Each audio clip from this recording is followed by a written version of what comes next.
Bismillahirrahmanirrahim. Assalamualaikum warahmatullahi wabarakatuh. Alhamdulillahirabbil alamin.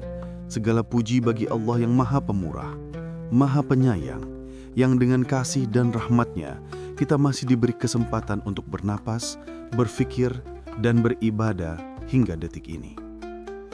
Kita memohon pertolongan, memohon ampunan, dan memohon perlindungan hanya kepadanya dari segala keburukan diri dan amal perbuatan kita.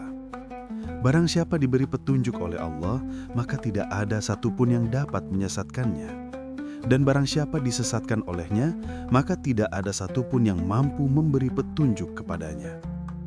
Saya bersaksi bahwa tiada Tuhan yang berhak disembah selain Allah. Dan saya bersaksi bahwa Nabi Muhammad adalah hamba sekaligus utusannya. Semoga salawat dan salam selalu tercurah kepada junjungan kita, Nabi Muhammad SAW, kepada keluarga beliau, para sahabatnya, serta siapa saja yang mengikuti jejak langkah beliau hingga akhir zaman. Allahumma sholli ala Sayyidina Muhammad wa ala ali Sayyidina Muhammad. Sahabat beriman yang dirahmati Allah, saya berharap semoga di kesempatan ini Allah senantiasa melapangkan dada kita, menenangkan hati kita, menghapus dosa-dosa kita, serta mengalirkan rizki yang halal dan berkah ke dalam kehidupan kita. Semoga apapun beban yang sedang kita pikul hari ini, pelan-pelan Allah ganti dengan jalan keluar yang tidak pernah kita duga. Amin ya rabbal alamin. Pada kesempatan ini, kita akan membahas sebuah topik yang sangat dekat dengan kehidupan kita sehari-hari, yaitu tentang hakikat rizki dan siapa saja orang-orang yang dijamin Allah memiliki rizki yang luas dan berlimpah. Karena tidak dapat dipungkiri bahwa kita seringkali merasa gelisah memikirkan masa depan, memikirkan penghasilan yang terasa semakin menurun, memikirkan kebutuhan yang terus bertambah, dan memikirkan berbagai ujian hidup yang datang silih berganti. Padahal Allah sendiri telah menegaskan bahwa rizki berada dalam genggamannya dan tidak akan berpindah kepada orang lain sebelum sampai kepada pemiliknya. Allah Subhanahu wa Ta'ala berfirman dalam Al-Quran melalui ayat yang begitu indah pada surat Hud ayat 6. Wa ma min dabatin fil ardi illa 'alallahi rizquha. Dan tidak ada satu makhluk melata pun di bumi ini, melainkan Allah lah yang menjamin rizkinya. Ayat ini menenangkan hati setiap orang beriman. Ketika kita merasa takut kekurangan, ayat ini hadir seperti pelukan lembut dari Allah yang menegaskan bahwa sebelum kita lahir ke dunia, rizki kita sudah ditetapkan. Tidak ada satupun yang akan lepas dari perhitungan Allah. Baik rizki berupa makanan, kesehatan, keluarga, kesempatan, ataupun ketenangan batin. Oleh sebab itu, memahami hakikat rizki bukan hanya membuat kita lebih tenang, tetapi juga membuat kita memahami bahwa Allah telah menentukan jalannya. Namun, ada sebab-sebab tertentu yang membuat seseorang lebih mudah mendapatkan rizki yang luas, lebih sering mendapatkan pertolongan, dan lebih dipermudah jalannya oleh Allah. Sebab-sebab inilah yang akan kita bahas bersama dalam rangkaian 4 bagian video ini. Sebelum kita masuk ke pembahasan inti, izinkan saya terlebih dahulu mengajak sahabat semua untuk menekan tombol subscribe, like, dan meninggalkan komentar berisi doa serta harapan kalian di kolom komentar. Insya Allah kita akan aminkan bersama-sama, dan semoga doa yang kita panjatkan di tempat ini menjadi sebab turunnya keberkahan dari Allah Subhanahu wa Ta'ala. Dukungan sederhana dari sahabat semua sangat membantu agar channel ini terus bisa menyebarkan kebaikan dan dakwah bagi banyak orang. Sahabat beriman yang dirahmati Allah, hidup ini bukanlah perjalanan yang mudah. Kita dihadapkan pada masalah ekonomi, tekanan hidup, kebutuhan keluarga, hingga berbagai ujian yang kadang membuat dada terasa sesak. Namun jangan pernah lupa bahwa Allah tidak membebani seorang hamba, melainkan sesuai kesanggupannya. Tidak ada ujian yang Allah turunkan kecuali di baliknya ada hikmah, ada pelajaran, dan ada rizki yang menunggu untuk dijemput. Dalam beberapa menit ke depan, kita akan menelusuri satu demi satu golongan hamba Allah yang dijamin keberkahan rizkinya. Mereka bukanlah orang yang paling kaya harta, bukan pula orang yang memiliki jabatan tinggi. Mereka adalah orang-orang yang memiliki amalan tertentu, sikap tertentu, dan hubungan khusus dengan Allah. Dan apabila kita mampu meneladani langkah-langkah mereka, insya Allah pintu-pintu rizki akan terbuka dengan cara yang tidak kita sangka-sangka. Maka tetaplah bersama saya dalam rangkaian video ini hingga selesai. Karena pada bagian selanjutnya, kita akan mulai memasuki pembahasan mengenai siapa golongan pertama yang dijamin Allah rizkinya. Semoga perjalanan ilmu ini menjadi cahaya dalam hidup kita dan menjadi sebab dilapangkannya urusan kita dunia dan akhirat. Sampai di sini terlebih dahulu bagian pembukaan ini, dan mari kita lanjutkan pada video berikutnya. Sahabat beriman yang dirahmati Allah, setelah kita memahami bahwa rezeki adalah hak Allah dan jaminannya untuk setiap makhluk, maka kini tibalah saatnya kita mulai menyelami siapa saja orang-orang yang mendapatkan keluasan rezeki karena kedekatan dan amal-amal tertentu yang mereka lakukan. Pembahasan ini bukan sekedar teori atau kata-kata indah, melainkan bersumber dari firman Allah, sabda Rasulullah, dan pengalaman para ulama yang telah membuktikan bahwa siapa saja yang menunaikan amalan-amalan ini dengan tulus, maka pintu-pintu rezeki akan terbuka untuknya. Golongan pertama yang dijamin rezekinya oleh Allah adalah mereka yang pandai bersyukur. Syukur bukan hanya ucapan Alhamdulillah yang keluar dari lisan, tetapi syukur adalah rasa yang hidup di dalam hati. Pengakuan bahwa apapun yang kita miliki, meski sedikit menurut pandangan manusia, adalah nikmat besar dari Allah. Syukur juga tercermin dalam sikap menerima, tidak mengeluh, dan tidak membanding-bandingkan kehidupan kita dengan orang lain. Ketika seseorang bersyukur, ia sedang membuka pintu keajaiban hidupnya. Karena Allah sendiri telah menegaskan janjinya dalam surah Ibrahim ayat 7. La in syakartum la azidannakum. Sesungguhnya jika kalian bersyukur, pasti aku akan menambah nikmat kalian. Ayat ini bukan sekedar kalimat, tetapi sebuah janji langsung dari Tuhan semesta alam. Ketika seseorang membiasakan dirinya untuk bersyukur dalam keadaan sempit sekalipun, maka Allah akan menambah nikmatnya, meluaskan jalannya, dan mengangkat derajatnya. Banyak orang yang mengira bahwa rezeki itu hanya berupa uang, padahal rezeki itu mencakup ketenangan hati, kesehatan, hubungan keluarga yang harmonis, kemudahan dalam urusan, hingga pertemuan dengan orang-orang yang baik. Semua itu berawal dari hati yang selalu bersyukur kepada Allah.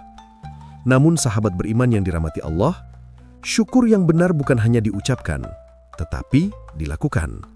Caranya adalah dengan menggunakan nikmat Allah untuk kebaikan, tidak menyombongkan diri atas apa yang dimiliki, dan selalu mengingat bahwa apapun yang kita punya hanyalah titipan sementara. Semakin seseorang bersyukur, semakin Allah percayakan nikmat yang lebih besar kepadanya.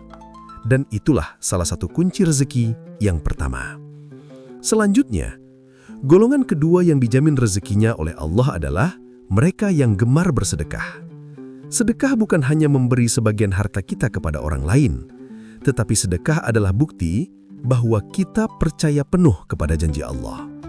Ketika kita mengeluarkan harta, kita sebenarnya sedang menanam benih yang suatu saat pasti tumbuh menjadi keberkahan. Allah menyampaikan dalam surah Al-Hadid ayat 18, Innal musaddiqina wal musaddiqati wa aqradullaha qardan hasanay yudha'af lahum, walahum ajrun karim. Sesungguhnya, orang-orang yang bersedekah, baik laki-laki maupun perempuan, dan meminjamkan kepada Allah dengan pinjaman yang baik, niscaya akan dilipat gandakan balasannya bagi mereka. Dan bagi mereka, pahala yang mulia. Bayangkan, Allah menyebut sedekah sebagai pinjaman yang baik. Bukan karena Allah membutuhkan harta kita, tetapi karena Allah ingin mengajarkan bahwa barang siapa memberi, maka ia akan menerima balasan yang berkali-kali lipat. Sedekah adalah magnet rezeki yang luar biasa kuat. Ada begitu banyak kisah orang-orang yang hidupnya berubah hanya karena satu sedekah kecil yang mereka lakukan dengan ikhlas. Bahkan, sedekah yang paling besar bukan hanya sedekah harta, tetapi sedekah tenaga, senyuman, perhatian, dan kebaikan kecil yang kita lakukan setiap hari. Sahabat beriman yang dirahmati Allah, golongan ketiga yang dijamin rezekinya adalah mereka yang memperbanyak sholawat kepada Nabi Muhammad SAW. Bersolawat bukan hanya bentuk kecintaan kepada Rasulullah, tetapi juga menjadi sebab turunnya rahmat Allah. ada satu kisah yang sangat indah dari Ka'ab bin Malik ketika ia bertanya kepada Rasulullah tentang seberapa banyak ia boleh menjadikan sholawat sebagai bagian dari doanya. Rasulullah menjawab bahwa semakin banyak ia bersolawat, semakin baik baginya. Hingga ketika Ka'ab berkata bahwa ia ingin menjadikan seluruh doanya sebagai solawat kepada Nabi, Rasulullah menjawab bahwa jika demikian, maka Allah akan mencukupkan semua keinginannya dan mengampuni dosa-dosanya. Betapa luar biasanya kedudukan solawat ini. Ada banyak orang yang bersaksi bahwa setelah mereka memperbanyak solawat, hidup mereka berubah. Masalah yang dulu terasa berat menjadi ringan, rezeki yang tersendat menjadi lancar, dan hati yang gelisah berubah menjadi tenang. Bersolawat adalah seperti mengetuk langit dengan lembut, meminta kepada Allah melalui wasilah kecintaan kita kepada Rasulullah. Begitulah 3 golongan pertama yang mendapatkan jaminan luasnya rezeki dari Allah, yaitu mereka yang bersyukur, mereka yang bersedekah, dan mereka yang memperbanyak solawat. Ketiganya adalah amalan hati dan amalan lisan, yang jika dilakukan secara terus-menerus, mampu mengubah kehidupan seseorang dengan cara yang luar biasa. Pada bagian selanjutnya, kita akan memasuki 2 golongan terakhir yang juga mendapatkan jaminan rezeki dari Allah. Dan 2 amalan ini adalah amalan yang sangat dekat dengan kita, namun seringkali kita sepelekan. Mari kita lanjutkan pada video berikutnya untuk menyempurnakan pemahaman kita. Sahabat beriman yang dirahmati Allah, setelah kita memahami 3 golongan pertama yang dijamin rezekinya oleh Allah Subhanahu wa Ta'ala, kini kita memasuki 2 golongan terakhir yang tidak kalah istimewa. 2 amalan ini seringkali berada begitu dekat dengan kehidupan kita, namun tidak sedikit manusia yang mengabaikannya karena kesibukan dunia atau karena merasa rezeki datang hanya dari usaha fisik. Padahal, kedua amalan ini justru menjadi sebab datangnya keberkahan dan keluasan rezeki yang bahkan tidak pernah kita duga sebelumnya. Golongan keempat yang dijamin rezekinya adalah mereka yang memperbanyak istighfar. Istighfar bukan sekadar ucapan memohon ampun, tetapi sebuah pengakuan bahwa kita adalah manusia yang lemah, penuh kekurangan, penuh kesalahan, dan selalu membutuhkan ampunan Allah. Orang yang rajin beristighfar memiliki hubungan yang lembut dengan Allah karena ia sadar bahwa dosa-dosa kecil yang ia lakukan sehari-hari bisa menjadi penghalang rizki, penghalang ketenangan, dan penghalang keberkahan. Ali bin Abi Thalib pernah memberikan pesan yang sangat indah. Beliau berkata bahwa jika engkau merasa rizkimu tertahan, jika engkau merasa hidupmu sulit, maka perbanyaklah istighfar. Sebab istighfar membuka jalan yang sebelumnya tertutup. Istighfar membersihkan hati, memperbaiki niat, dan menjadi sebab datangnya pertolongan Allah. Rasulullah SAW bersabda, "Man lazimal istighfar, ja'alallahu lahu min kulli dhiqin makhrajan, wa min kulli hammin farajan, wa razaqahu min haitsu la yahtasib." Barang siapa memperbanyak istighfar, niscaya Allah menjadikan dalam setiap kesempitannya jalan keluar, dari setiap kesedihannya kegembiraan, dan Allah akan memberinya rizki dari arah yang tidak disangka-sangka. Hadis ini bukan hanya janji, tetapi juga bukti. Banyak ulama menceritakan kisah bagaimana orang yang dulunya hidup sangat sulit, namun setelah membiasakan diri membaca istighfar setiap hari, hidup mereka berubah total. Ada yang dipertemukan dengan peluang usaha, ada yang mendapat pertolongan di saat paling genting, dan ada pula yang tiba-tiba dilunasi utangnya tanpa pernah ia minta. Semua itu terjadi bukan karena kekuatan manusia, tetapi karena Allah menggerakkan takdir bagi hamba-hambanya yang memohon ampun kepadanya dengan tulus. Istighfar membuat hati bersih, dan hati yang bersih adalah wadah yang layak untuk menampung rizki. Sebab rizki tidak hanya datang kepada mereka yang bekerja keras, tetapi datang kepada mereka yang hatinya dekat dengan Allah. Sahabat beriman yang dirahmati Allah, golongan kelima yang dijamin rizkinya adalah mereka yang menegakkan sholat malam dan menjaga sholat duha. 2 sholat ini memiliki kedudukan yang sangat agung dalam mendatangkan rizki. Sholat tahajud adalah waktu ketika dunia terdiam, ketika manusia tertidur, ketika pintu langit terbuka, dan ketika Allah mendekatkan diri kepada hambanya. Orang yang menjaga tahajud akan mendapatkan kemuliaan yang tidak diberikan kepada sembarangan hamba. Allah berfirman dalam surah Al-Isra ayat 79, wa minal laili fatahajjad bihi nafilatan laka asa ayyab'atsaka rabbuka maqaman mahmuda. Dan pada sebagian malam hari, lakukanlah sholat tahajud sebagai suatu ibadah tambahan bagimu. Mudah-mudahan Tuhanmu mengangkatmu ke tempat yang terpuji. Walaupun ayat ini ditujukan kepada Rasulullah, para ulama menjelaskan bahwa keutamaan tahajud juga berlaku bagi umat beliau. Mereka yang menjaga tahajud akan dimudahkan urusannya, diangkat derajatnya, dan dilembutkan hatinya sehingga rizki semakin dekat kepadanya. Sementara sholat duha adalah sholat yang identik dengan pembuka rizki. Sholat duha dikerjakan saat matahari mulai meninggi, ketika banyak manusia sibuk mengejar dunia. Namun orang yang mengerjakan sholat duha sedang menundukkan dunia di bawah kakinya. Ia sedang meminta kepada Allah pemilik rizki agar dipermudah jalan hidupnya. Rasulullah SAW bersabda bahwa siapa saja yang menjaga sholat duha 2 rakaat, maka itu sebagai bentuk syukur untuk seluruh persendian tubuhnya. Dan siapa yang meluangkan waktu untuk sholat duha, maka Allah akan memberikan kecukupan baginya hingga sore hari. Betapa besar keutamaannya, namun betapa sering kita lalai dari amalan yang ringan ini. Sahabat beriman yang dirahmati Allah, 2 amalan terakhir yakni istighfar, tahajud, dan duha adalah amalan yang mampu mengubah hidup seseorang secara drastis.